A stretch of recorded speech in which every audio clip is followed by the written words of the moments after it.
You're about to see the video of Donald Trump achieving the art of no deals once again today in his utterly demented attempt. Now it's really up to President Zelensky to get it done. And I would also say the European nations, they have to get involved a little bit, but it's up to President. The atmosphere surrounding the summit between U.S. President Donald Trump and Russian President Vladimir Putin was a study in contrasts, a high-stakes diplomatic theater that began with great ceremony and ended with a sense of anticlimax. Welcome viewers to my channel. If you're new here, please subscribe, like my video, and turn on notifications so you don't miss our next update. They're going to set up a meeting now between President Zelensky and President Putin. And myself, I guess, you know, I didn't ask you about it. Not that I want to be there, but I want to make sure it gets. We'll speak to you very soon and probably see you again very soon. Thank you very much, Vladimir. Next time in Moscow. Oh, that's an interesting. Putin's aircraft touched down at the Joint Base Elmendorf-Richardson military facility in Anchorage, Alaska. The scene was one of grand diplomatic welcome. A red carpet was meticulously rolled out, and a lengthy, symbolic handshake with President Trump himself was meant to signal a new chapter of cooperation. This public display was designed to set a positive tone for what were always going to be arduous and complex negotiations, especially given the deep-seated tensions surrounding the conflict in Ukraine. The sight of the two powerful leaders greeting each other so cordially was a powerful visual for a world watching closely, particularly for a Russia that has faced years of diplomatic isolation following its actions in Ukraine. The event was also marked by a ceremonial flypast of U.S. fighter jets, a detail that added to the perception of a formal, high-level meeting.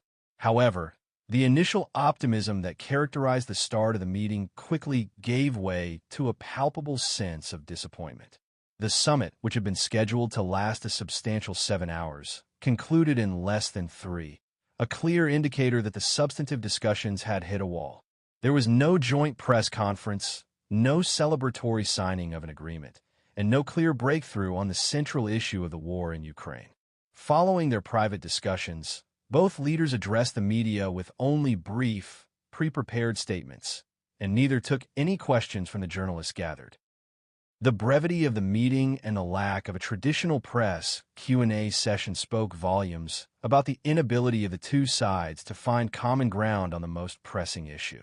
The high expectations built up in the days leading up to the summit were left unfulfilled, leaving international observers, and particularly Ukraine's allies, with a feeling of uncertainty and concern.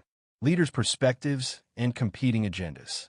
In his post-meeting statement, President Putin delivered a message that was both firm and conditional.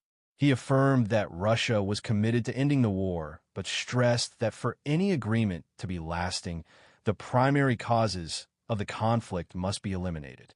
This language indicated a fundamental and unresolved difference in priorities. While the U.S. and its allies sought an immediate cessation of hostilities, Russia's focus was on addressing what it saw as the root issues, a position that would require extensive and likely protracted negotiations. Putin also issued a stern warning to both Ukraine and the European Union, cautioning them against throwing a wrench in the works and using backroom dealings to conduct provocations to torpedo the nascent progress. His remarks highlighted a deep-seated distrust of Western intentions and a desire to control the narrative and direction of future peace efforts, underscoring the deep-rooted nature of the disagreements that led to the conflict in the first place. A more reserved President Trump offered a different, though still positive, take on the outcome. He praised the extremely productive meeting, noting that many points were agreed to. He expressed that there was a very good chance of getting there, referring to a ceasefire, but conceded that significant sticking points remained with Moscow, including at least one that he described as significant. In a statement that appeared to shift the burden of responsibility, he said it was ultimately up to them, referring to Putin and Ukrainian President Volodymyr Zelensky to reach a final agreement. He used a phrase he has frequently employed in negotiations, stating, "There's no deal until there's a deal," to manage public expectations and provide a sense of realism to the complex diplomatic process. This approach allowed him to claim progress while avoiding any firm commitments that could be seen as a concession. Beyond the conflict, a strategic pivot. One of the most revealing aspects of the summit was the apparent shift in focus away from the war in Ukraine. Prior to the meeting, Trump had publicly stated that he would not discuss bilateral trade or business with Putin until they had made substantive progress on a ceasefire.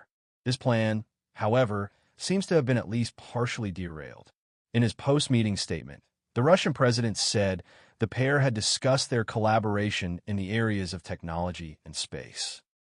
He told reporters that investment and business cooperation has tremendous potential and that Russia and the U.S. can offer each other so much in trade, digital, high-tech, and in space exploration, and we see that Arctic cooperation is also very possible.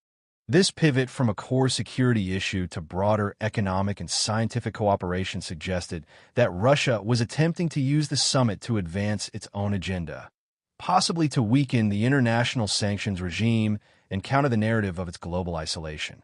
Russia has previously tried to leverage its vast reserves of rare earth minerals, critical for several cutting-edge sectors, as a bargaining chip to improve its relationship with the U.S. The inclusion of these topics, despite Trump's pre-summit assertions, raised concerns that the primary focus had been diluted and that Russia was able to steer the conversation toward its own strategic interests. The symbolic gestures and rhetoric surrounding the event were also telling. Putin himself seemed pleased, grinning out the window as he drove off the tarmac with Trump in the presidential Cadillac limousine known as the Beast.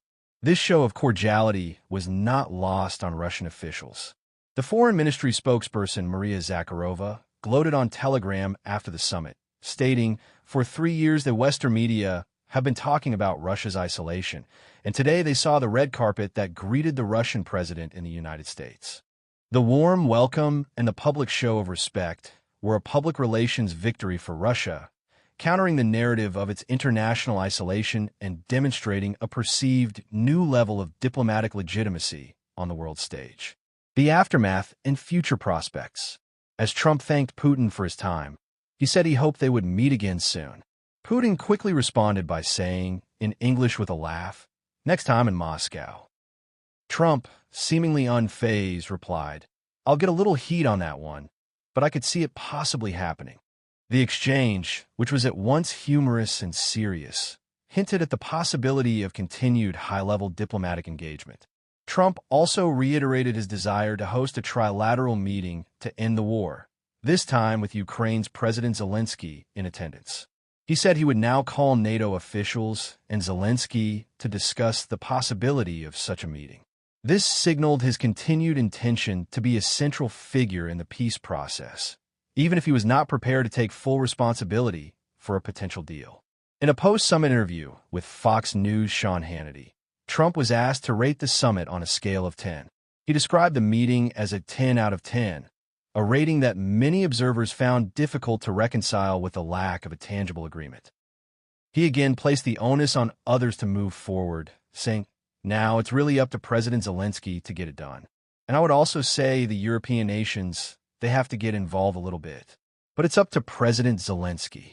He also indicated his willingness to attend the next meeting if they'd like, signaling his continued involvement in the diplomatic process despite the initial setback.